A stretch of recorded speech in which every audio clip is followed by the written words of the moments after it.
kanan kurang pas menjawab, masih kalah oleh sebelah kiri. Assalamualaikum warahmatullahi wabarakatuh.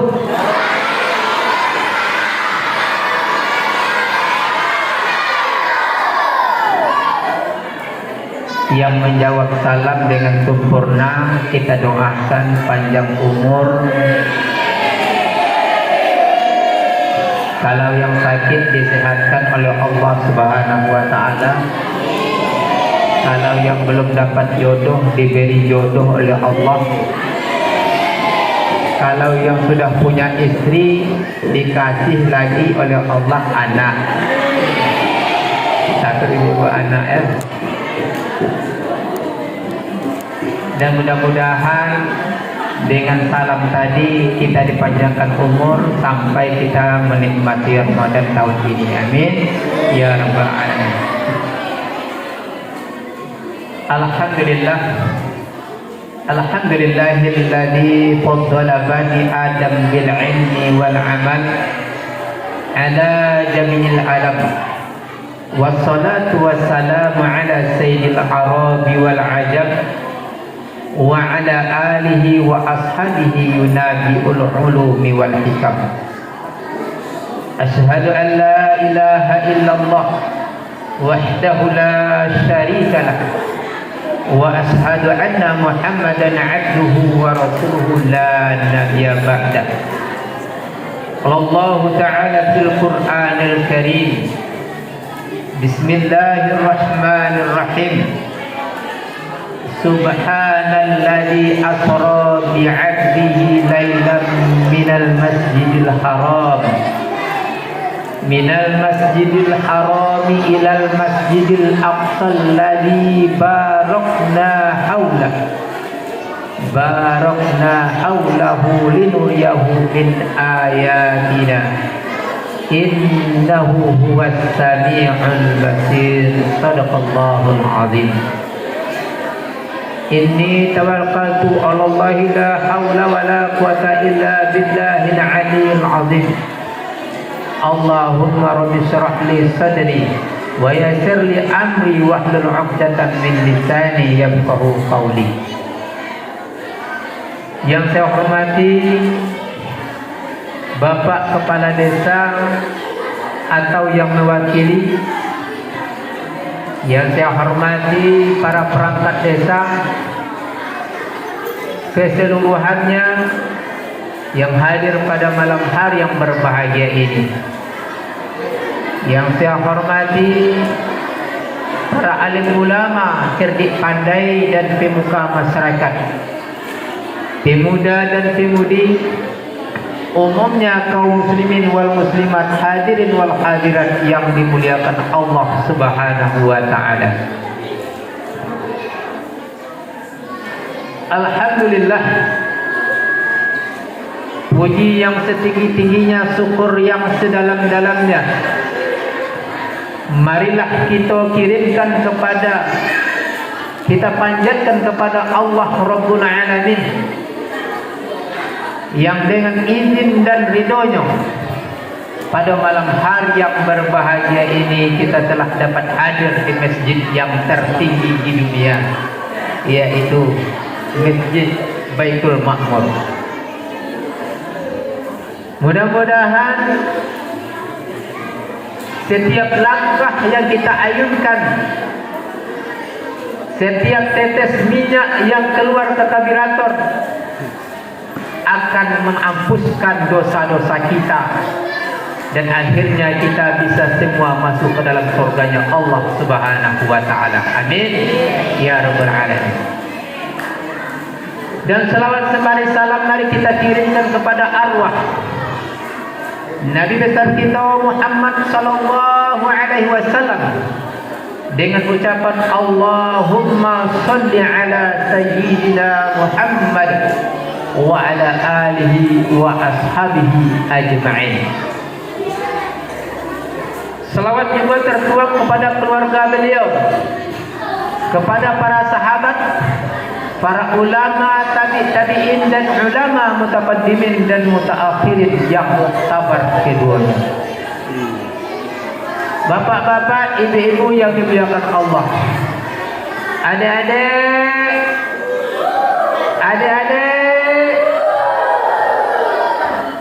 semangat pagi ya. Semangat pagi terkejut adik-adik ini. Saya mengucapkan bukan selamat pagi, tapi semangat pagi. Walaupun tengah malam, tapi tetap semangat seperti pagi hari. Bisa? Jadi adik-adik jangan ribut. Ini ada pertanyaan-pertanyaan nantinya yang dikasih hadiah besar. Siap ya mendengar ya? Bapak-bapak, ibu-ibu yang dimuliakan Allah, bakta tape patah, tak kenal maka tak sayang, tak sayang maka tak cinta, tak cinta maka tak jadi. Ya Pak ya. Maka oleh sebab itu pada malam hari ini saya terlebih dahulu memperkenalkan diri. Anak-anak, saya memperkenalkan diri. Mungkin ada beberapa orang yang sudah kenal, tapi mungkin kebanyakan tidak kenal. Suku saya suku Melayu. Mungkin para penitia sudah menyebut saya dari Kabupaten Pelalawan. Bukan begitu Bapak-bapak? Saya tinggal di Kelurahan Sorek 1. Asli ibaratnya kelahiran saya itu Desa Petonggan, Kabupaten Indragiri Hulu. Dan paman kandung dari Maya Lestari. Nah, yang menikah baru-barusan di desa ini. Artinya saya balik kampung dan teman seperjuangan satu alumni dengan Unisil. Nah itu kami waktu itu sama-sama seperjuangan di pondok pesantren Kulai Setium. Cuman saya melanjutkan ke Aceh, yaitu yang ke daerah istimewa Aceh. Tapi saya bukan gam Pak ya. Bukan gam. Maka pada hari ini saya sebenarnya tidak merasa merantau, tapi saya berada di tengah-tengah keluarga saya. Mudah-mudahan bapak-bapak, ibu-ibu menganggap saya keluarga yang pulang kampung. Siapa? Kalau saya lihat dari senyum bapak-bapak ini, dari ibu-ibu, sungguh akrab rasanya. Bapak-bapak, ibu-ibu yang dimuliakan Allah, saya alhamdulillah sudah berkeluarga. Mungkin ada yang anak-anak gadis mungkin masih bertanya-tanya, saya masih bujangan. Saya sudah berkeluarga. Sok tahu aja kata ibu. Saya sudah punya anak 3 orang. Yang anak tertua alhamdulillah di pondok pesantren Banda Aceh. Dan saya juga punya istri alhamdulillah 1. Alhamdulillah 1. Jika dikasih 1 dan 2 sampai 3, alhamdulillah. Karena itu nikmat. Ibaratnya nikmat kalau ditambah oleh Allah, kita ucapkan alhamdulillah. Bapak-bapak, ibu-ibu yang dimuliakan Allah, anak-anak, bisa kita dengar kisah Isra Mi'raj? Malam ini kita akan bercerita, karena jarang para ustaz-ustaz menceritakan Isra Mi'raj lalu dipotong-potong saja. Maka malam hari ini Bapak ingin bercerita kepada kalian tentang Isra Mi'raj. Siapa di antara kalian nantinya yang berbicara, Bapak suruh menemani berbicara di hadapan Bapak di sini. Ya, Bapak tarik satu persatu. Maaf ya Bapak-bapak, saya akan mengajak anak-anak Bapak-bapak untuk adu bicara di sini nantinya. Yang berbicara saya akan ajak untuk di sini menemani saya. Karena tadi ada 3 orang sudah menemani saya di jalan, maka malam hari ini bisa anak-anak yang kuat suaranya untuk di sini nantinya. Bapak-bapak, ibu-ibu yang dimuliakan Allah Subhanahu wa taala. Kisah Isra dan Mi'raj setiap tahun kita peringati. Yang tentunya hampir semua kita ini sudah hafal dengan kisah ini. Sudah hafal dengan kisah Isra dan Mi'raj. Tanggal berapa? Anak-anak, tanggal berapa Isra Mi'raj terjadi? Tanggal berapa? Masa nggak tahu oleh anak-anak ini? Dengar ya. 20 ya, Nabi Muhammad diisrakan dari Masjidil Haram ke Masjidil Aqsa.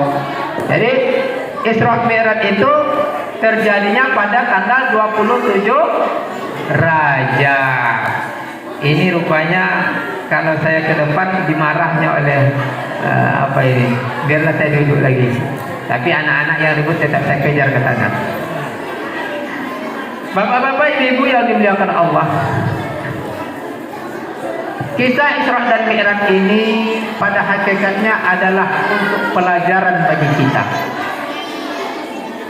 Cerita yang diceritakan oleh Allah Subhanahu wa taala itu bukan hanya sekedar cerita, bukan sekedar cerita, tapi semuanya itu semoga kita bisa mengambil hikmah dan pelajaran dan kebenaran di dalamnya. Allah berfirman, "Walikullan naqussu min anba'ir rusul ma nuthabbitu bihi fu'adak wa ja'aka fi hadhil haqq wa mau'izatu wa dzikra lil mu'minin." Semua cerita yang kami ceritakan kepadamu, kata Allah, dari cerita para nabi dan rasul, itu untuk memperkuat imanmu, dan dari cerita itu kamu dapat pelajaran, peringatan bagi orang-orang yang beriman.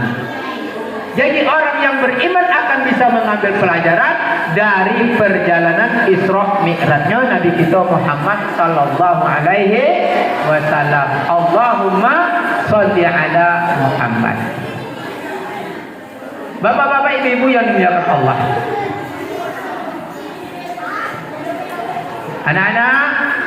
Anak-anak di belakang. Isra Mi'raj merupakan sesuatu kejadian yang luar biasa. Dan adapun Isra Mi'raj itu adalah mukjizat Nabi Muhammad yang tidak diberikan kepada nabi-nabi yang lain. Jadi mukjizat Nabi Muhammad itu Isra Mi'raj salah satunya, bapak-bapak ibu yang memuliakan Allah.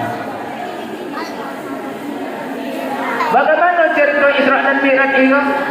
Allah Subhanahu wa taala sendiri menfirmankan di dalam Al-Qur'an sebagaimana yang dibacakan oleh adik kita tadi, subhanalladzi asra bi 'abdihi lailan minal masjidil haram ilal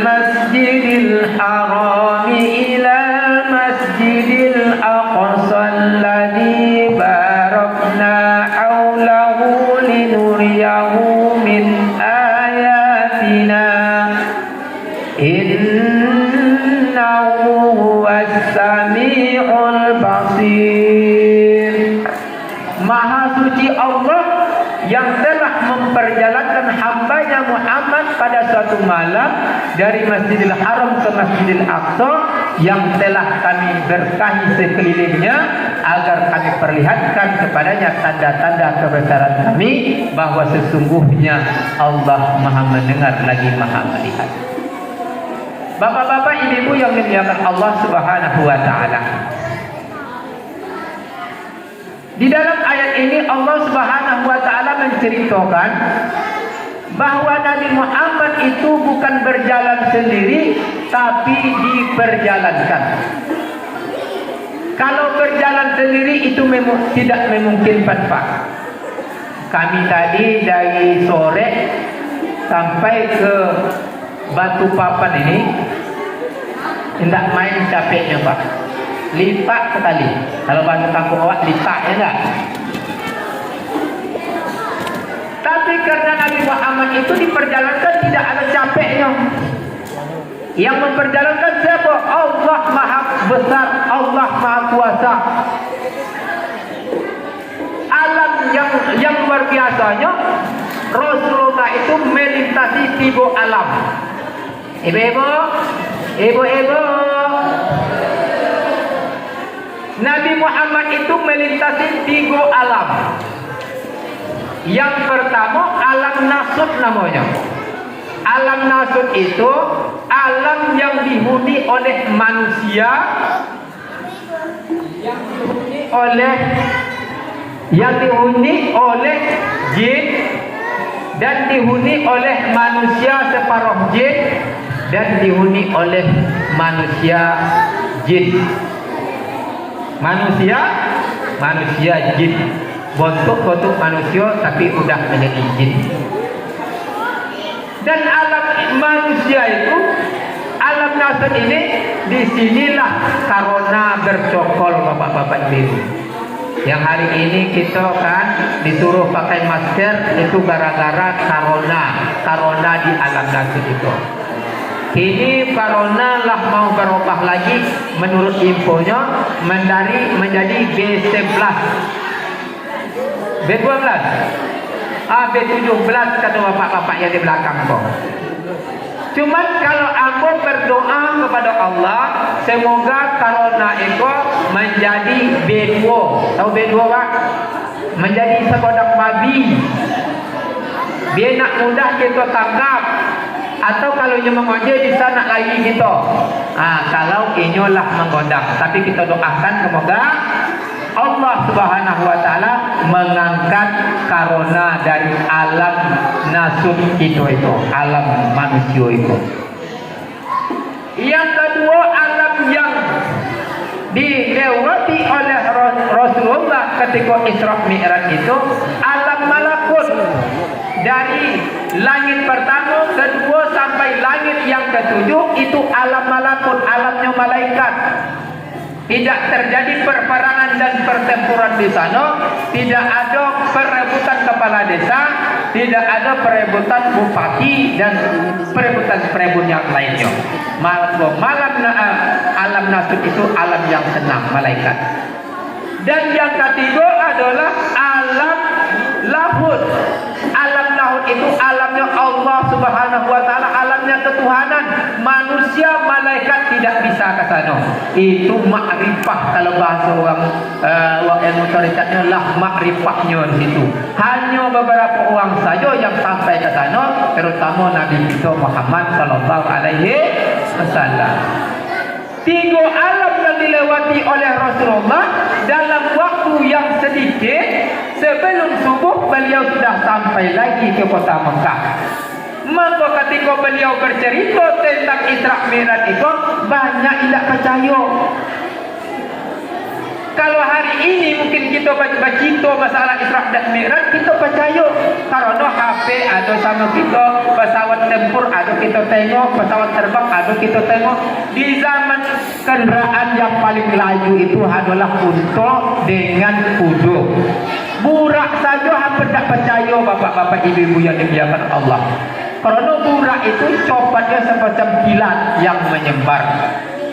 Sehingga Rasulullah SAW ketika menceritakan kepada seseorang, tadi malam ambo Isra dari Masjidil Haram ke Masjidil Aqsa.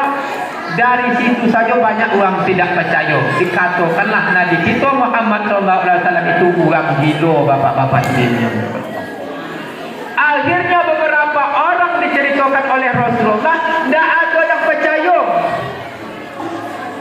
Bersebarlah di pasar-pasar, di pasar-pasar Mekah bahwa Nabi Muhammad gilo. Maka didengarlah oleh Umar bin Khattab. Berapa kali orang yang mengatakan gilo itu ditampar oleh Umar bin Khattab. Sampai menurut riwayat tangan Umar itu udah letih menampar uang bapak-bapak ibu yang dimuliakan Allah. Akhirnya Umar sendiri bertanya kepada Rasulullah, "Ya Rasulullah, benarkah engkau Isra dan Mi'raj?" Kata Rasulullah, "Benar." Maka ketika itu Umar tidak langsung mengatakan Rasulullah gitu, tapi sedih. Jangan-jangan iyo kok. Jangan-jangan iyo juga kok. Itu di dalam hati Umar. Kalau andai kata kita hidup di zaman itu, mungkin kita tidak percaya, Pak. Begitulah. Maka cerita itu sampai kepada Abu Bakar. Hei Abu Bakar, itu kawan-kawan Muhammad itu katanya Isra dari Masjidil Haram ke Masjidil Aqsa. Percaya tak kau? Siapa yang bilang? Muhammad. Kalau inyo yang mengatakan lebih daripada itu, Abu percaya. Itulah Abu Bakar. Akhirnya digelar dengan Abu Bakar Siddiq. Iman Abu Bakar itu andai kata ditimbang ke iman umat yang hidup zaman kini semuanya tidak bisa mengalahkan imannya Abu Bakar, karena bulatnya keimanan Abu Bakar kepada Rasulullah Sallallahu Alaihi Wasallam. Maka cerita itu berkembanglah kepada Abu Jahal. Bu, ibu kenal dengan Abu Jahal tak? Pak, Abu Jahal itu kojonya bagaimana memfitnah Rasulullah, difitnahnya. Kalau ada pengajian inyo yang melarang. Kalau Rasulullah sedang berceramah, berdakwah, inyo yang memukulnya. Pokoknya Abu Jahal pula yang selalu menantang dakwahnya Nabi Muhammad SAW. Tapi ketika kejadian Isra Mi'raj, Abu Jahal mengatakan, "Ya Muhammad, betul engkau tadi malam mengadakan perjalanan Isra dan Mi'raj?" Apa kata Nabi Muhammad? Betul. Kalau begitu mantap tuh, mau tak kita ceritakan? Uponya Abu Jahal itu ingin bagaimana Nabi Muhammad itu diolok-olokkan. Aku kojo Abu Jahal kok. Ini Abu Jahal yang kalau kita nyolok-olokkan uang, itu Abu Jahal tuh. Abu Jahal itu kojonya tuh. Nabi Muhammad kan orang jujur. Kalau begitu baiklah. Siapa penitianya?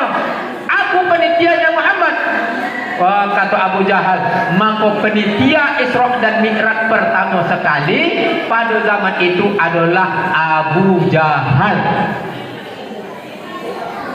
Segala ceramah siapa? Penceramahnya langsung Nabi Muhammad Sallallahu Alaihi Wasallam. Abu Jahal berkorban waktu itu, disembelih kambing, dipanggillah uang-uang yang ada di kota Mekah, berkumpul bukan di masjid tapi di tengah lapangan bapak-bapak ibu yang dilakukan Allah. Maka pada saat itulah Abu Jahal suruh ceritakan Muhammad semua kejadian itu. Tentu Nabi Muhammad menceritakan semua kejadian itu. Apa tujuan Abu Jahal? Semoga orang tidak percaya lagi kepada Nabi Muhammad Sallallahu Alaihi Wasallam. Bapak-bapak ibu yang dimuliakan Allah, sebelum Nabi Muhammad SAW di Isra Mi'raj, perlu juga kita ketahui apa penyebab pertama. Di dalam cerita Isra dan Mi'raj kita tengok, sebelum Nabi Muhammad SAW Isra dan Mi'raj itu ada kejadian pada tahun itu. Yang pertama, meninggallah, wafatnya istri beliau Siti Khadijah. Yang kedua, wafatnya paman beliau Abu Thalib kan? Bukan Abdul Muthalib kan? Anak-anak, paman Nabi Muhammad siapa namanya?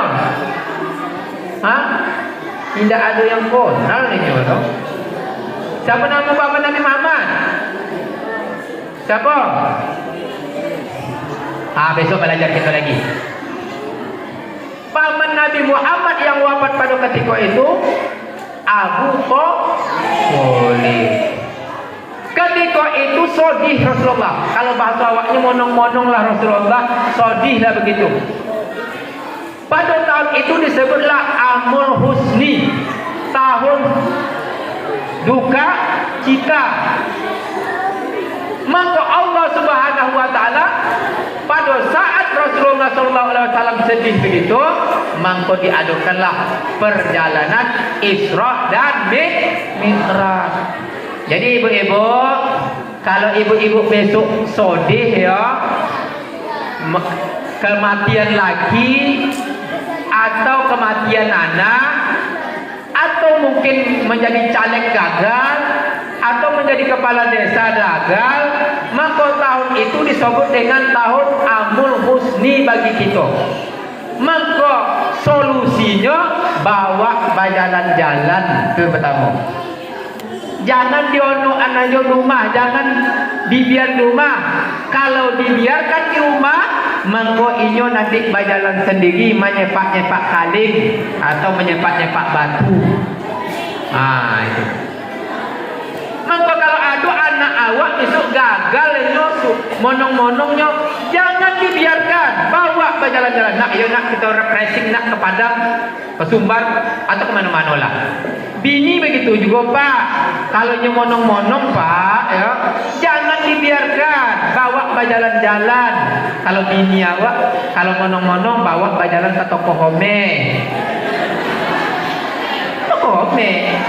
Maka bontinya monong-monong Pak. Kalau lah dapatnya ome 3 buah kan golong basimpul tua hilang deh stresnya.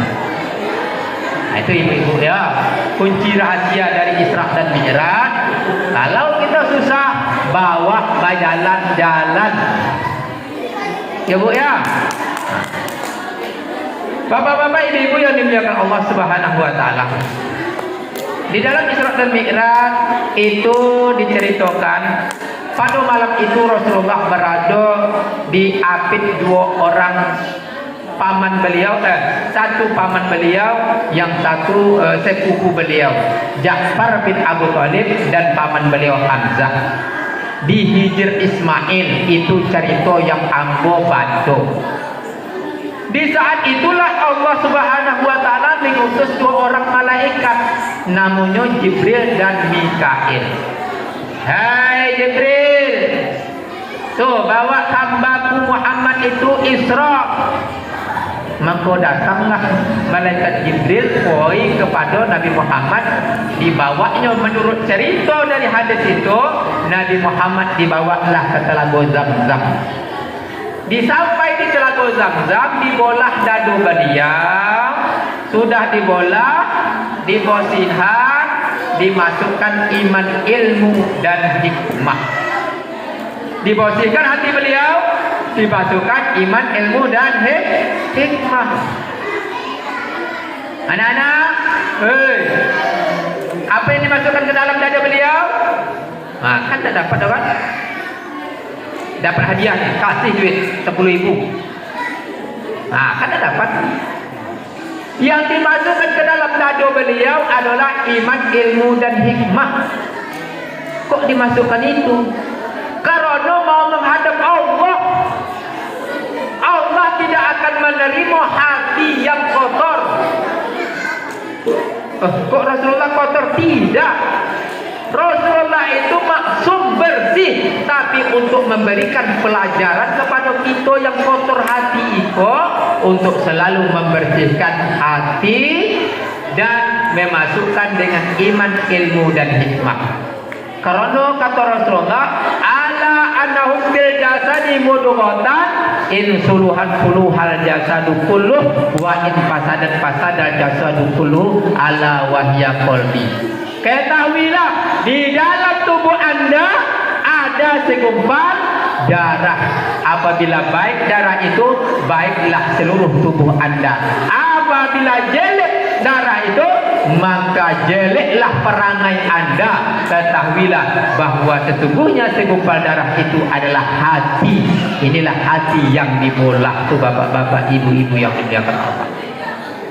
Anak-anak kita ya kok, kalau tidak dibagi iman, ilmu, tidak selamat. Nabi Muhammad dibagi iman, ilmu, secara ringkas aja cerita itu, sehingga beliau selamat. Ketika ada godaan dari kanan, Muhammad, Ada godaan dari kiri, Muhammad, Muhammad tunggu. Ada godaan dari belakang, Muhammad, Muhammad tunggu. Indah itu aja datang nenek-nenek, bebo, datang nenek-nenek yang syarat dengan perhiasan.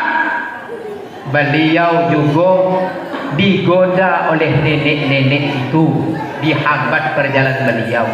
Tapi tergodakah beliau? Cuman ada anak-anak muda mengatakan itu nenek-nenek, macam anak gadis katanya. Nenek-nenek saja merayu beliau, apalagi anak gadis takkan mampu. Kenapa?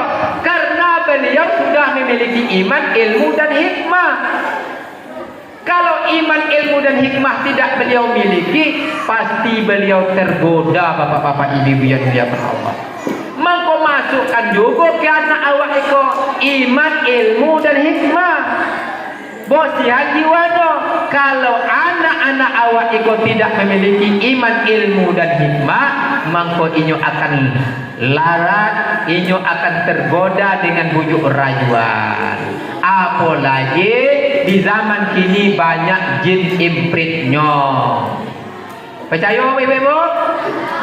Nabi Muhammad dalam perjalanan itu dikoje, ya, dikejar oleh jin imprit. Jin imprit. Mengejar. Maka Nabi Muhammad diajarlah oleh malaikat Jibril. Hai Jibril, hai Muhammad, mau aku ajarkan ini. Kalau engkau baca doa ini, maka hancurlah jin imprit itu. Apa doanya, Pak? Apa doanya, Bu? Itu doanya. Hafal ya.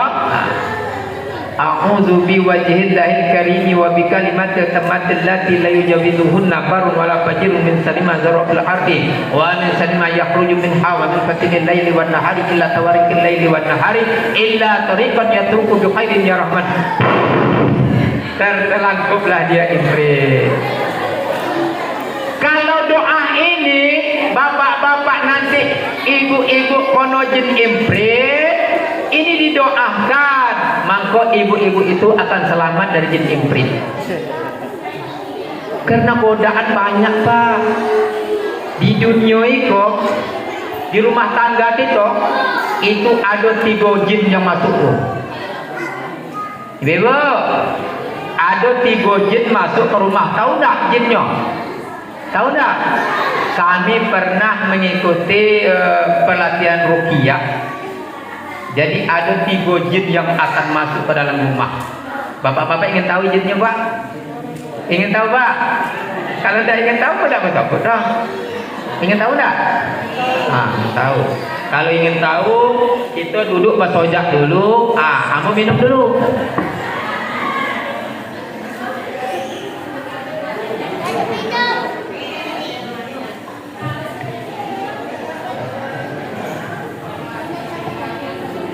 Jadi jin yang pertama,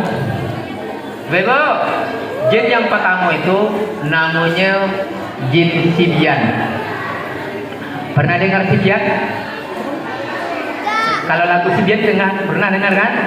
Itu hadis Rasulullah mengatakan ada namanya jin masuk ke rumah namanya jin Sibyan. Kapan masuk jin Sibyan? Waktu maghrib.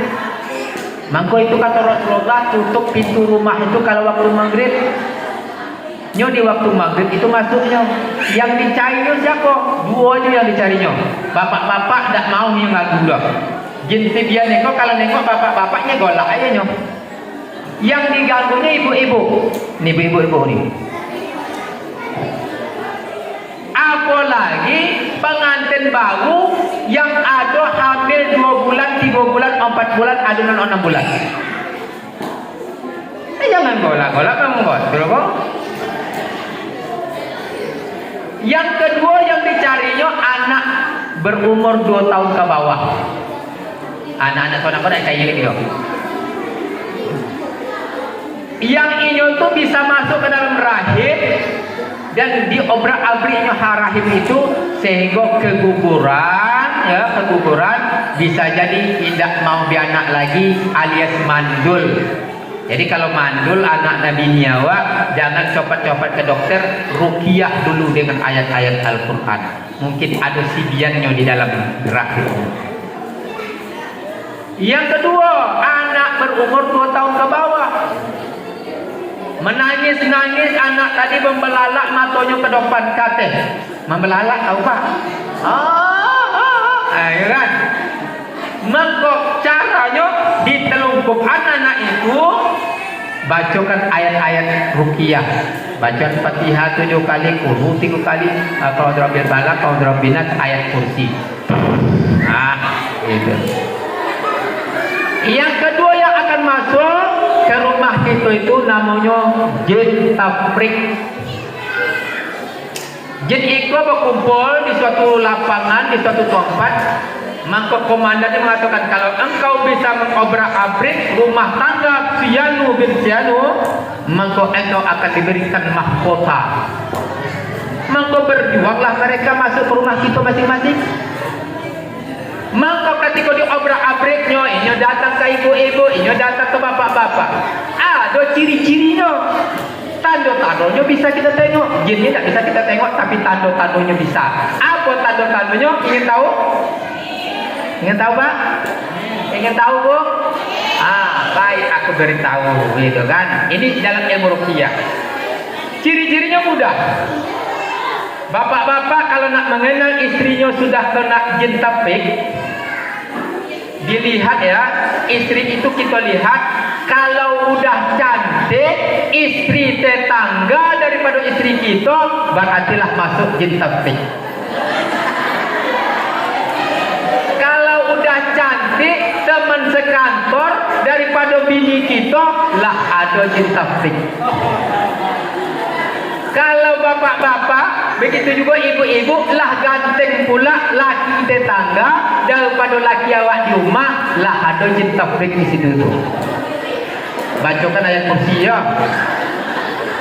Tidak mau bacakan ayat kursi, lemparkan kursi.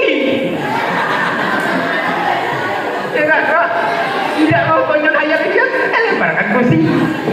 Jangan lemparan kursi, jangan lagi ya. Ayat kursi sajalah dibaca ya. Dan yang ketiga namanya jin korin. Jin korin itu setiap lahir anak manusia, lahir anak jin. Jadi bapak-bapak, ibu-ibu semuanya kok baik jin termasuk ambo. Jadi kan tak bapak tu ibu-ibu punya jin. Namanya jin korin. Pernah ibu-ibu sholat, ketika sholat usolli fardhu zuhri arba'a raka'atin ada lillahi ta'ala. Allahu akbar. Apa kata jin korin? Itu jemuan masih di luar tengah laman tuh, air mau hujan. Itu pakai belum dibangkit. Itu kojo jin korin. Kalau kita kehilangan kunci, indah tua kunci dia awak di rumah dong. Ketika awak sholat, Allahu Akbar. Kunci kau itu ada balik ke lampu tu tadi. Kok tahu inyo? Kenapa tahu inyo jin korin ke mana kita poi? Inyo datang, inyo poi. Kau tu tahu inyo? Pokoknya sama pula dengan jin-jin tetangga, ya kan? Lah saling bisik membisikkan lah. Maka oleh sebab itu salah untuk menghambat jin ini, kita memiliki iman, ilmu dan hikmah. Anak-anak, maka ditanamkan kepada anak awak iman. Kalau tidak ada iman, anak awak kok kacau. Karena iman itu penting dalam kehidupan. Manusia tanpa iman bagaikan mobil tak bersetir, belok kiri belok kanan, lama-lama akan terjungkir. Akan tetapi dengan iman perjalanan akan aman. Meski hidup penuh rintangan, tetap selamat sampai tujuan. Manusia. Jadi tanamkan iman. Kalau manusia tidak ada iman, sama dengan mobil tidak bersetir, tidak ada setirnya. Apalagi anak awak kini ko ibu-ibu yang dimuliakan Allah, jinnya lah nampak. Tahu jin yang kini bu? Bu, ibu, tahu tak jin dia anak-anak yang kini ko? Itu yang dipegang tu HP yang mengganggu tu HP tu, itu jin itu. Pernah suatu hari seorang ibu bapak-bapak memanggil ke rumah, Ustaz, anak ambo nakal Ustaz. Anak ambo 2 orang laki-laki nakal. Bisa Ustaz meruqyahnya Ustaz? Oh, kalau masalah anak-anak yang nakal, biarlah ambo ruqyah Pak. Ambo datang ke rumah bapak nanti. Maghrib ambo datang ke rumah beliau itu, duduklah di ruang tamu bapak dan omak tersebut. Mana anak yang akan diruqyah? Kata bapak itu di dalam kamar Ustaz. Panggil kemari. Ibu, waktu dipanggil anak itu, di tangan anak itu ada HP. Mudah ada HP dong, ayo. Nah, ada HP. Awak begitu dekat omaknya, dekat ambo begitu. Megang HP terus, main gamenya. Ambo soboklah sama orang tuanya Pak. Tahu tak jinnya Pak? Tidak tahu dah. Ambo nampak jin yang mengapengaruhi anak bapak. Oh iya Ustaz. Iya. Bapak ingin tahu? Iya Ustaz. Ini HP yang ada pada bapak anak bapak kok. Ikulah jin selamu iko yang mempengaruhi otak anak bapak. Iku anak awak kocik lagi. Kalau TK lah megang HP. Lah sampai hadiah main HP lebih dahsyat lagi. Sampai tidak tahu makan bapak-bapak ibu di HP. Ikulah dahsyatnya jin di saat ini kok yang berbentuk HP. Oleh sebab itu, mari kita tanamkan iman ilmu kepada anak-anak sebelum HP. Kini apa kita anak-anak kok? Anak-anak, berapa rukun Islam? Berapa rukun Islam? 10. 5. Alhamdulillah. Rukun iman? Alhamdulillah. Pancasila? Pancasila kalau tidak tahu Pak, kono nanti kok. Ikut dak Pancasila nanti itu. Ya, hafal ya. Rukun iman, rukun Islam hafal. Jadi bapak-bapak ibu yang dimuliakan Allah, kembali kepada perjalanan Isra Nabi Muhammad. Nabi Muhammad barulah melintasi. Sebelum melintasi, Nabi Muhammad sampailah di Masjidil Aqsa yang ada di Palestina. Tapi sebelum sampai di Masjidil Aqsa, banyak gambaran-gambaran saya ambuaso kita semua sudah hafal dengan situ itu. Ada orang yang hari itu menanam, hari itu juga inyo menuai. Siapa mereka itu? Jibril. Itulah orang-orang yang selalu bersedekah di jalan Allah.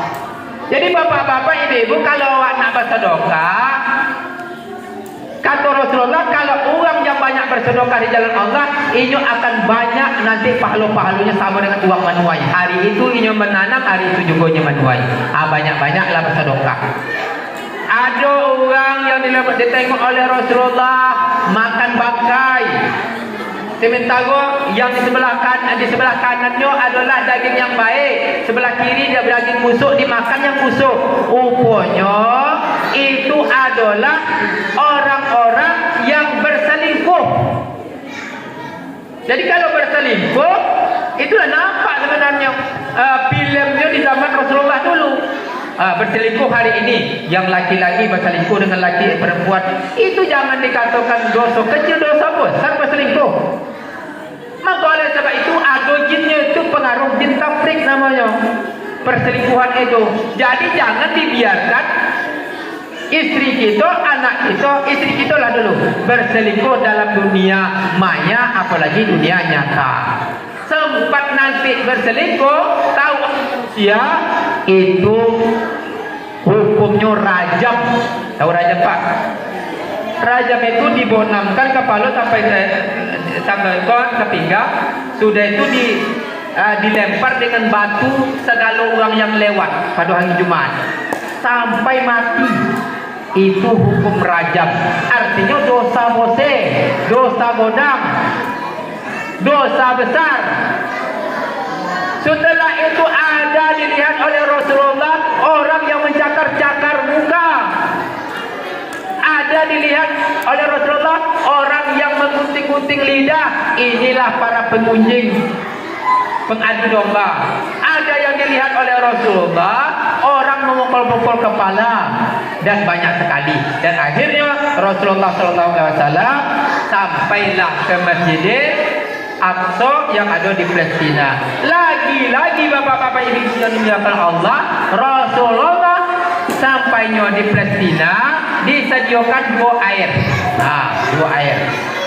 Iko air ya Pak ya. Iko sebelah kiri air apa Pak? Bu? Air tua. Tahu tua? Air tua. Itu dulu. Yang pertama air tua. Yang kedua air apa? Air susu. Air susu. Kalau bapak-bapak memilih air tua atau air susu? Susu kata ibu bapak-bapak. Bapak-bapak sekolah itu, andai kata dikasihkan dua air tua dengan susu, mau susu atau tua? Ibu bapak-bapak suka susu. Kalau ibu-ibu kemana? Tua atau susu? Tua atau susu? Susu juga. Kalau begitu, kalau kamu memilih, kamu suka susu juga. Tapi saya putih juga dong. Kamu minum.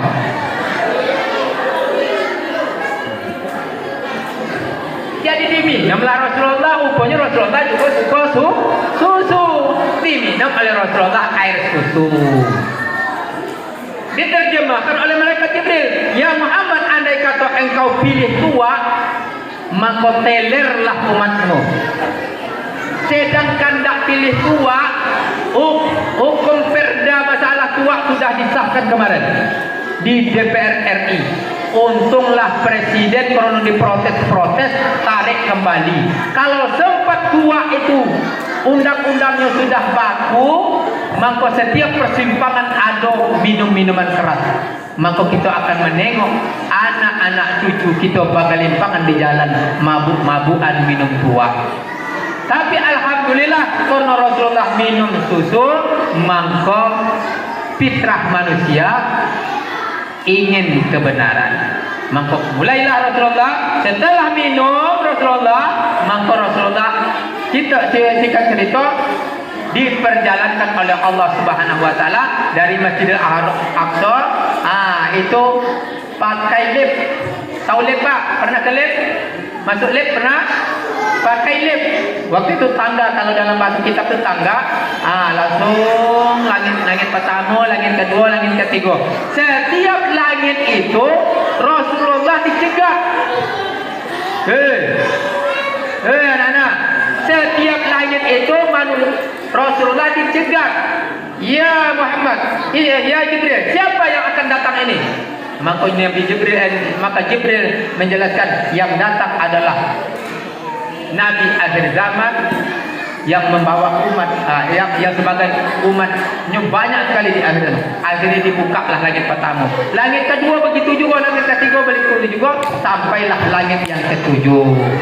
Di langit yang ketujuh sampailah di situ di masjid yang tertinggi kata Allah, Masjid Baitul Ma'mur.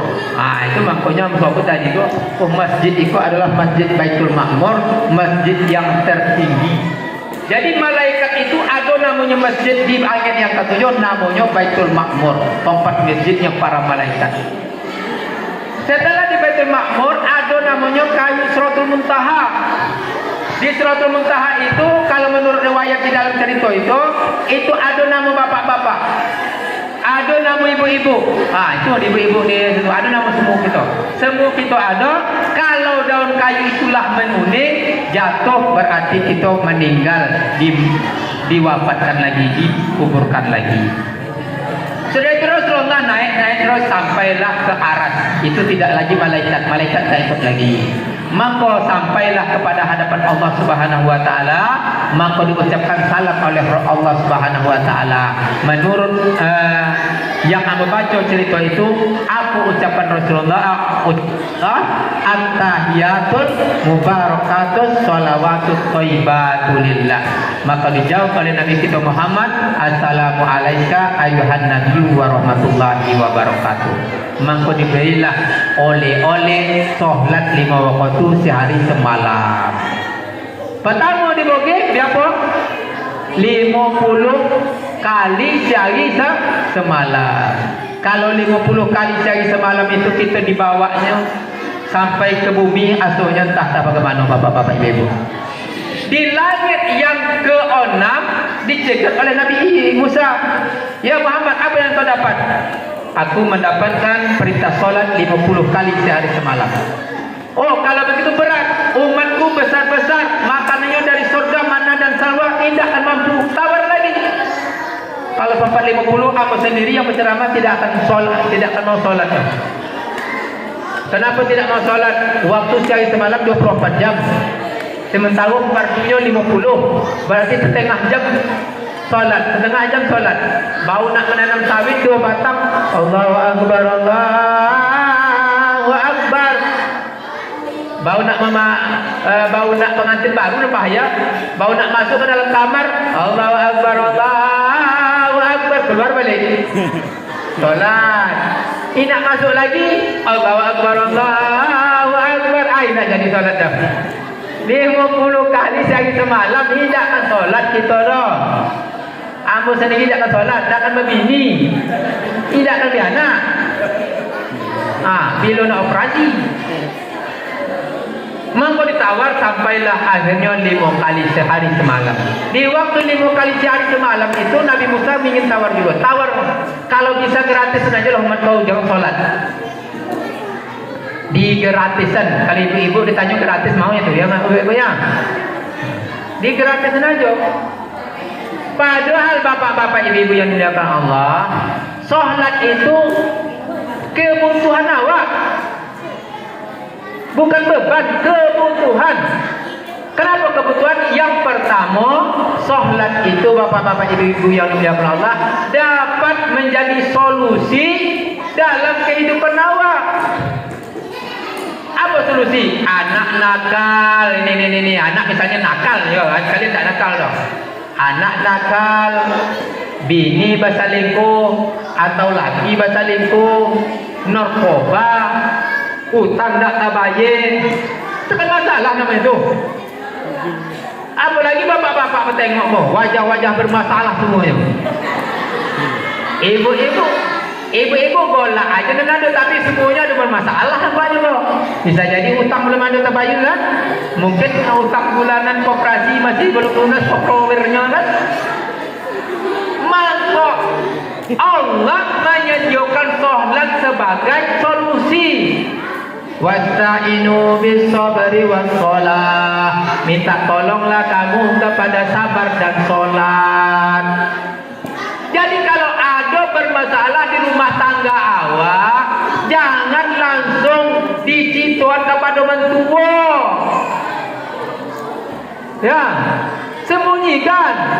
Kalau ada masalah di rumah tangga, jangan ceritakan ke tetangga. Kalau ada masalah, jangan dicitukan lewat Facebook, WA, Twitter, dan lain sebagainya. Nanti dibaca oleh mantannya yang dulu, aku tunggu jandamu katanya. Saya pula. Itu. Maka solusinya sholat. Ketika datang jin taprik tadi menggoda, bini kitulah mulai marah-marah. Garam biasanya sedikit lah dibanyakannya, gula lah diubahnya namanya garam. Maka ajak istri itu solat. Ayo dek, kita solat lah dek. Solat adalah solusi. Gencatan senjata kita kini tidak bisa. Solat lah dek, maghrib sekarang nih solat lah bila. Solat ya kan? Abang imam. Iyalah dek. Ini laki-laki kok kalau perempuan itu keras, laki-laki lembek dia. Jangan, iya dia. Tidak boleh. Tak bisa. Pecah dia. Pecah fungsi dia. Istri itu dia ketika kuat, perempuan laki-laki lunakkan suaranya. Jadi kalau bisa, ketika istri kita itu marah itu mana jin tuh? Istri kalau ketika marah itu berarti ada jin di dalamnya. Maka kita baca nanti. Baca Pak. Astagfirullahaladzim. Astagfirullahaladzim. Kalau bisa diurutkan ke dadonya. Astagfirullahaladzim. Astagfirullahaladzim. Tindakan lama Pak dibawanya Bapak ke kamar. Nak tidur katanya. Itu bawaan kalau sudah di rupiah atau tidur. Kalau tak percaya cubalah besok. Kalau ada bini awak malah baca aja istighfar banyak-banyak, Quran ke dadonya. Astagfirullahaladzim. Astagfirullahaladzim. Talolok lah dia. Begitu juga bapak-bapak. Kalau ibu-ibu bapak-bapak ini marah, bacakan istighfar. Astagfirullahaladzim. Astagfirullahaladzim. Astagfirullahaladzim. Ketika bapak marah, ibu diam. Jangan dilawan. Ini bapak itu sebontu marahnya dia. Sampai beberapa jam hilang. Bawa sholat. Biarlah imam. Imamlah kita. Kalau berapa pandai kita, nampakkanlah. Bismillahirrahmanirrahim. Alhamdulillahirabbil alamin. Pasti ibu-ibu itu apa tu? Menyosal lagu kalau dicoret kok. Kan itu Pak. Sudah itu baru kita berdoa. Ya Allah, hilangkan kemarahan dari istriku. Istri itu benar. Amin. Ya Allah, jauhkanlah istriku dari jin imprit. Amin. Kan? Ya Allah, tanamkanlah cintanya kepadaku seperti cinta Adam dan Hawa. Amin. Gak ada kan? Kan tenang itu Pak. Ya Allah, jadikanlah ini bidadariku di dunia dan di akhirat nanti. Amin. Sudah itu barulah kita salami ibu-ibu tadi. Dek, maafkan dek kalau salah. Pasti diminta maafnya, dimaafkan gitu. Betul Ibu? Betul Ibu? Ini sudah rahasia lagi, tidak rahasia lagi Bu. Kalau bini kamu mau begitu kan? Astagfirullahaladzim. Astagfirullahaladzim. Itu bawa sholat. Jadi sholat dapat menjadi solusi dalam kehidupan kita. Yang kedua lagi, sholat itu dapat menjadi sarana tarbiyah untuk mendidik jiwa kita. Apa kata Allah dalam Al-Quran? Aqimis shalah, inna sholata tanha anil fahsya'i wal munkar. Dirikan sholat, bahwa sesungguhnya sholat dapat mencegah perbuatan keji dan mungkar. Jadi sholat itu akan mencegah perbuatan keji dan mungkar. Artinya sholat itu menterbiah hawa. Kita tengok dalam surah Al-Maidah ayat 6 bapak-bapak ibu-ibu. Bismillahirrahmanirrahim. Ya ayyuhalladzina amanu idza qumtum ila shalah faghsilu wujuhakum wa aydiyakum ilal marafiq wamsahu bi ru'usikum wa arjulakum ilal ka'bain. Artinya, ada yang sudah tahu adik-adik? Adik-adik, remaja, remaji, ada yang sudah tahu arti yang kau baca tadi? Kan? Kono jinnya, kono jin di belakang. Kalau ada orang HP waktu ceramah kan, itu jinnya sudah mengganggu. Tak tahu dia. Apa yang suruhanmu tadi kan? Tak tahu kan? Kono jin lah. Artinya, wahai orang-orang beriman, apabila engkau melaksanakan sholat, maka basuh mukamu. Setelah itu basuh tanganmu hingga siku, sapu sebagian kepala, basuh kaki hingga mata kaki. Bukan begitu perintahnya Pak? Itu memberikan pelajaran kepada kita. Orang mukmin itu yang sudah dibasuh mukanya, di muka ada lidah, di muka ada mulut bibir, di muka ada hidung, di muka kau ada mata, keseluruhan itu akan membuat dosa. Kan gitu Pak? Bu, ya Bu. Dosa mata, dosa hidung, dosa mulut. Maka setelah uduk kita bacakan, berguguranlah dosa-dosa itu dengan air uduk.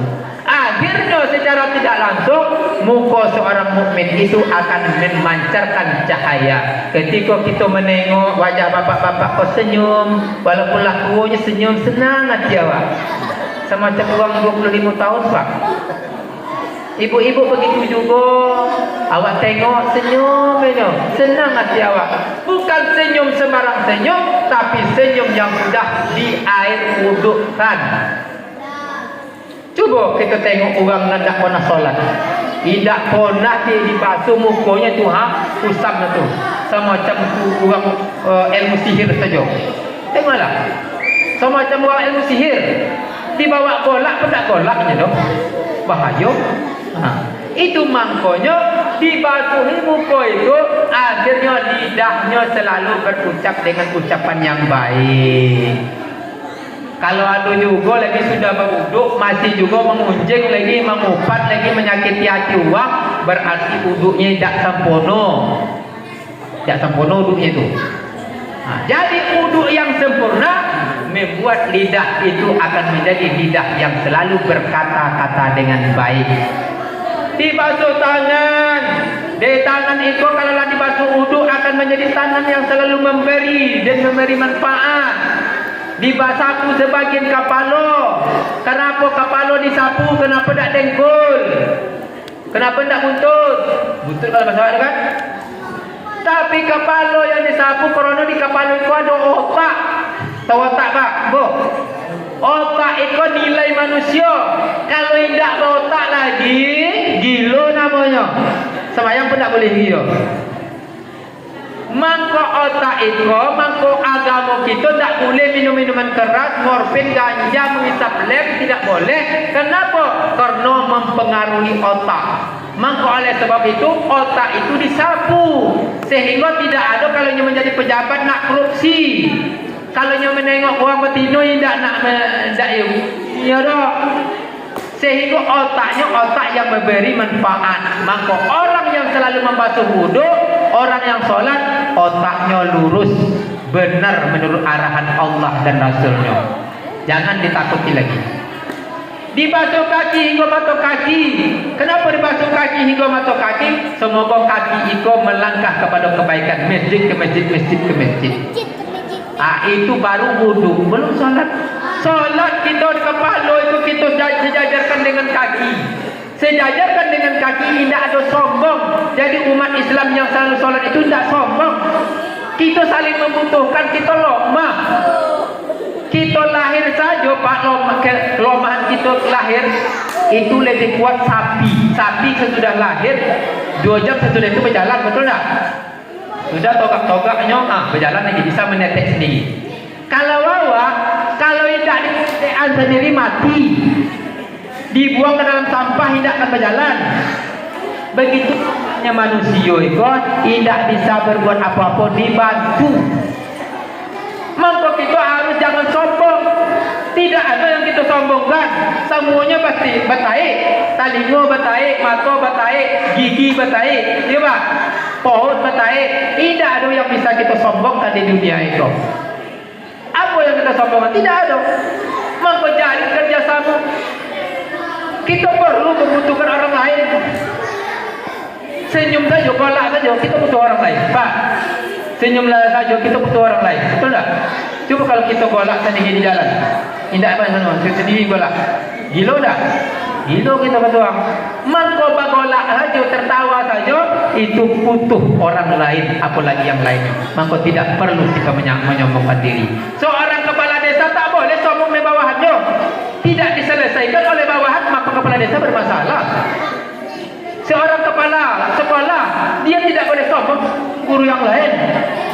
Guru-guru tidak sombong, tak boleh sombong kepada anak murid. Berhenti semuanya. Tak ada yang diajar lagi. Kasus. Maka tidak ada yang disombongkan. Sholat mengajar kita menjadi manusia yang tawadu. Yang ketiga, yang berapa lah? Yang ketiga. Yang ketiga itu, sholat dapat membawa ketenangan jiwa. Segala kita kok kalau awak tengok orang-orang bermasalah, termasuk aku sendiri. Karena Allah mengatakan dalam Al-Quran, Innal insana khuliqa halu'a, idza massahu syarru jazua, wa idza massahu khairu manu'a. Bahwa sesungguhnya manusia itu diciptakan bersifat gelisah. Allah menciptakan kita ini bersifat gelisah.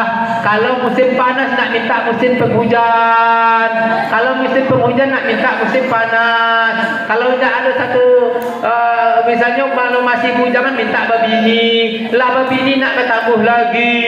Itulah, itu manusia. Tak tenang hidupnya dong. Apabila kata Allah, idza masyahu syarru jazua, apabila diberikan musibah, anak sakit-sakitan, suamilah mulai nak berselingkuh, mangko inyo tembah puluh kesah. Wa idza masal khairu manu'a, apabila sawitnya banyak, duitnya banyak, pikir. Itu kata Allah. Mangko illal musallin, kecuali orang yang solat. Maka solat obatnya bapak-bapak ibu-ibu yang dimuliakan Allah. Maka orang di dalam rumah tangganya ada yang meninggalkan sholat, tidak akan tenang hidupnya dong. 4 kamar kita rumah, Bu, ibu berapa kamar rumah? 4, 3, 4 mungkin tak? 4 kamar rumah, 1 kamar tidak sholat subuh. Maka mimpi kalau mau bahagia hidup di dunia, di rumah tangganya. Kalau ada 4 kamar di rumah, 2 tidak sholat, mimpi kalau mau bahagia hidup di rumah tangganya. Apalagi 4 tidak sholat, 4 kamar kok, mangkok calakolah di rumah tangganya bapak-bapak ibu-ibu yang dimuliakan Allah. Coba lihat tengok bapak-bapak. Kita waktu di haji kan ada tawaf kan? Tawaf itu mengeliling begitu. Kalau diperintahkan Allah itu mengeliling begitu, jangan diubah. Kalau kita robah putarannya, itu akan diinjak orang lain, bisa bahaya mati. Allah memerintahkan matahari terbit dari timur ke barat.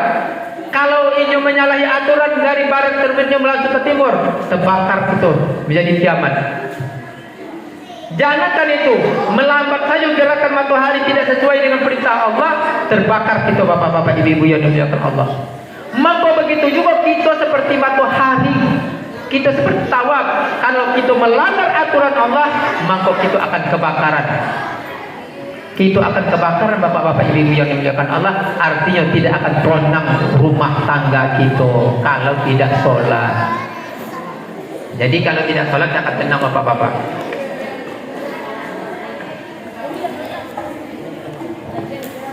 Ikut dah anak awak selama awak kasih makan, awak sekolahan, pupunya sembahyang subuh tidak. Bagaimana nak bahagia rumah tangga awak? Kami bapak-bapak ibu-ibu, kalau di sana mungkin di Siko yang tidak ada. Sejak lockdown 4 bulan yang lalu sampai kini, lagi dilepaskan lockdown, banyak orang menikah. Kadang 10 pasang, kadang 12 pasang, hampir setiap minggu. Kami tanyalah, coba jujur kalian kok mau menjadi sakinah tak? Mau. Ditanyalah satu persatu uang tadi. Solat yang paling banyak ditinggalkan adalah solat subuh. Solat subuh yang banyak ditinggalkan. Ternyata inilah sebabnya manusia akhir zaman itu gelisah. Padahal kunci kebahagiaan manusia itu di sholat subuh. Di sholat subuh. Ingin bahagia hidup kita di sholat subuh. Ingin kaya kita di sholat subuh. Sholat subuh itu siapa yang sholat 2 rakaat sebelum subuh diberi pahala dunia dan seisinya. Kaya gitu kan? Kita mendapatkan 5 toko aja kayu, 10 toko aja kayu. Apalagi dunia dan isinya. Maka orang yang sholat 2 rakaat sebelum subuh itu diberi pahala dunia dan isinya. Apalagi sholat subuhnya bapak-bapak ibu-ibu yang dimuliakan Allah. Dan yang terakhir bapak-bapak ibu-ibu yang dimuliakan Allah. Karena bapak-bapak ibu-ibu mungkin banyak ibu yang telah ngantuk kan. Yang terakhir, sholat itu sebagai penentu amal kebajikan kita di akhirat. Ketika hari kiamat besok, padang mahsyar sudah berlalu, semua kita sudah berada di padang mauquf, Allah menjadi hakimnya. Setiap kita dipanggil dengan nama orang tua kita, sebulan dan sebulan. Apa yang pertama ditanya? Solat kita. Awalu ma yuhasabu alaihi al-abdi yaumal qiyamati shalah. Wa in wujidat tamati qubilat wasairu amalihi wa in wujidat nakisatan ruddat wasairu amalihi. Pertama, amal yang paling diperiksa besok adalah solat. Apabila solatnya baik, maka diterima seluruh amal kebaikannya. Apabila solatnya rusak, apalagi tidak solat sama sekali, maka ditolak seluruh amalannya. Maka oleh sebab itu perbaiki solat kita. Kata Imam Ghazali dalam Ihya Ulumuddin, as-salatu mi'rajul mukminin. Solat itu adalah mi'rajnya orang mukmin. Jadi kita mi'raj itu adalah solat kita, itu mi'raj kita. Semua amal-amal solat kita, ibadah-ibadah kita, wirid-wirid kita itu akan sampai ke langit setiap hari bapak-bapak ibu-ibu yang dimuliakan Allah. Ini akan di langit, langit pertama, langit kedua, langit ketiga, keempat sampai langit ketujuh. Sampai langit ketujuh, apabila selesai ke langit yang ketujuh baru diterima oleh Allah Subhanahu wa taala. Cuman tidak semua manusia yang sholat itu sampai ke langit yang ketujuh. Ke langit yang pertama kata Imam Ghazali sudah apa? Itu makanya Rasulullah itu kan dicegat langit pertama, dicegat langit kedua, dicegat langit ketiga, lolos langit keempat, lolos langit kelima, lolos ketujuh sampai baru di hadapan Allah. Maka manusia itu amal ibadahnya, sholatnya, puasanya itu akan sampai kepada Allah setelah melewati 7 tahapan langit tadi. Itu menurut Imam Al-Ghazali dalam kitab Ihya Ulumuddin. Langit yang pertama itu ketika amal kita sudah dibawa oleh malaikat pada hari itu, apa yang ditanya? Ini amal siapa? Fulan bin Fulan. Periksa dulu. Ternyata ketika diperiksa, ada di situ dalam hati orang yang sholat punya amal itu, apa namanya itu?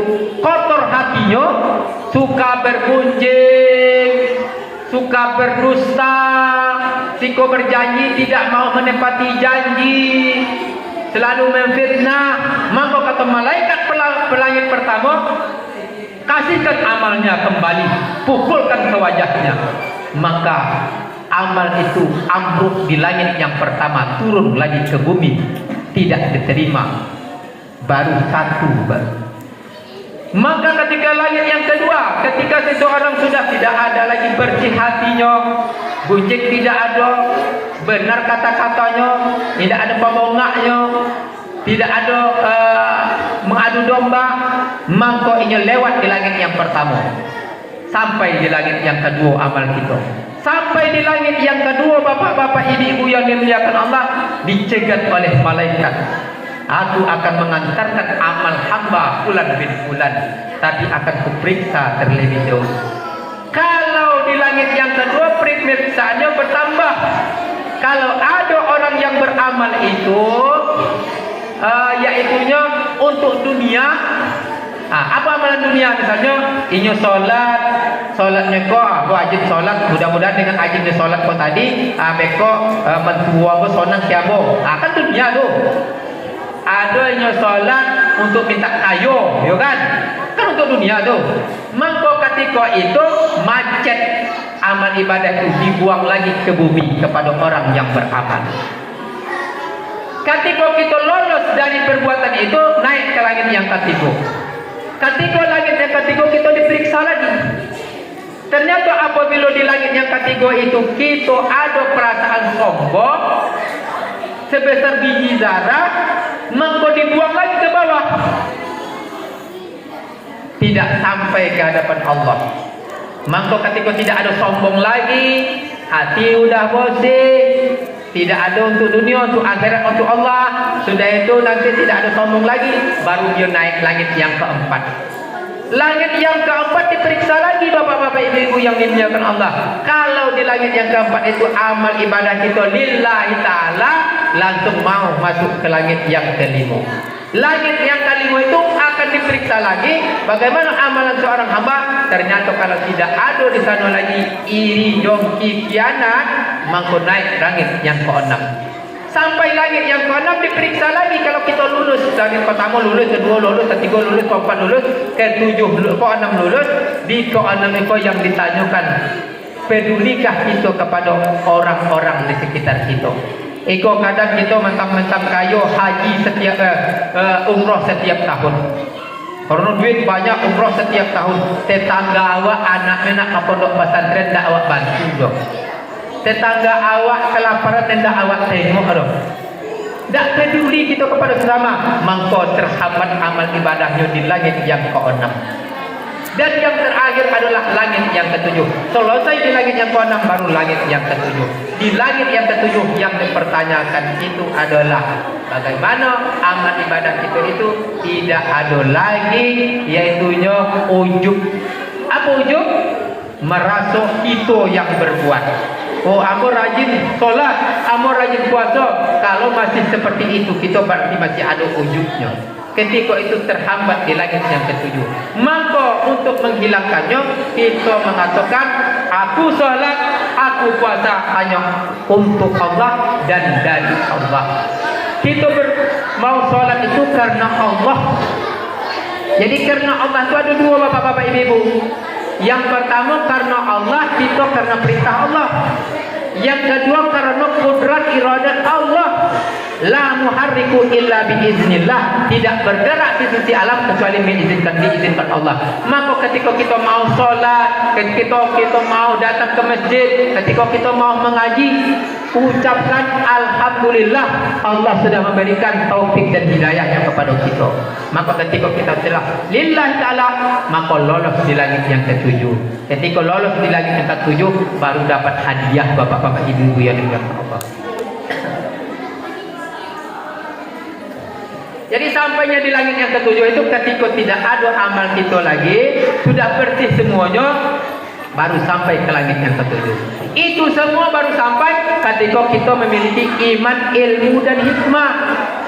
Ibu-ibu, maka wajib memiliki iman, ilmu dan hikmah. Ini banyak kadang-kala orang sholat tak berilmu. Tapi bukan ibu-ibu, bukan bapak-bapak, di sono. Di sono banyak orang yang sholat tak berilmu. Kadang ini sujud pakai masker. Nah, ini ada anak-anak itu kan ada hidup itu dipakai masker. Sujud ini. Ternyata sujudnya itu tidak sah menurut hukum. Kenapa tidak sah? Ini tidak berilmu. Padahal hidung dan dahi itu adalah rukun dari rukun sujud kita. Maka sujud adalah rukun sholat. Ada kadang-kala awak karena tidak berilmu, tidak memperhatikan rukun sholat. Ketika assalamualaikum warahmatullah, assalamualaikum warahmatullah. Padahal salam yang pertama itu rukun. Salam yang pertama rukun, panjang pendeknya harus pas. Assalamualaikum warahmatullahi wabarakatuh. Jangan assalamualaikum warahmatullah. Assalamualaikum kalau nak main poli kan. Kalau nak main poli assalamualaikum. Tidak sah. Maka salam yang pertama itu rukun. Salam yang kedua tidak. Tapi ada kata salam yang kedua tidak sah, maka salam yang kedua itu kita niatkan rukun. Sekalian keluar dari sholat. Assalamualaikum warahmatullahi wabarakatuh. Maka ilmu tentang sholat itu dipelajari. Kadang ada sujudnya bapak-bapak, ibu-ibu yang dimuliakan Allah, menyedihkan. Ininya yang kono sudah itu ujung kaki kadang diangkat-angkatnya. Padahal ujung kaki itu harus menghadap kiblat begini. Ini harus pas, baru sempurna sujud itu. Maka oleh sebab itu bapak-bapak, ibu-ibu, perlu ada ilmu tentang sholat. Bagaimana rukun qalbi, yang dimana rukun fi'li, di mana rukun kauli, itu harus pas. Ketika kita berilmu, kita tidak akan menyalahkan orang lain. Ada orang at-tahiyatul gini. Ada tuh gini, Pak? Ada nengok, Pak? Go? Ada kan? Ini dia. Tak perlu disalahkan. Tak perlu disalahkan. Kenapa kita tidak memasalahkan begini-begini? Karena ini tidak membatalkan sholat, hanya makruh dalam sholat. Tapi kalau dia begini-begini baru batal sholat. Itu dua, bisa batal bisa tidak. Kadang-kadang orang kena penyakit, gini-gini dia. Jangan pula batal kata kita, dia penyakit. Tapi kalau dia sehat begini-begini ya baru batal. Ada juga nanti masalah ini tidak perlu masalah. Ada yang begini dia, ada begini dia, ada begini, tidak perlu masalahkan. Tidak rukun dia, bukan rukun. Jadi orang yang cara sholat seperti itu tak perlu dimasalahkan. Yang kita masalahkan orang yang tidak sholat sama sekali. Maka oleh sebab itu bapak-bapak ibu, Fatihah kita rukun, baguskan Fatihah kita. Bismillahnya baguskan, panjang pendeknya baguskan. Iyyaka na'budu pakai tasbih ditasbihkan. Short dikuat, jangan diganti dengan sin. Kalau iya kita tinggalkan ya-nya, itu akan matahari kami sembah, matahari kami minta tolong. Short diganti dengan sin, artinya bukan lagi jalan yang lurus, tapi kaki kepiting minta diluruskan. Bagaimana sholat kalau minta kaki kepitingnya diluruskan? Itu makanya sholat tidak mempengaruhi dalam kehidupan kita. Oleh sebab itu umur kita sekarang 60 tahun, 40 tahun, 30 tahun, perbaikilah sholat kita bapak-bapak ibu-ibu yang dimuliakan Allah. Karena sholat itu penentu kebaikan di akhirat kelak. Sholat itu akan menjaga kita di akhirat kelak. Sholat itu akan membuka pintu surga di hadapan Allah Subhanahu wa taala.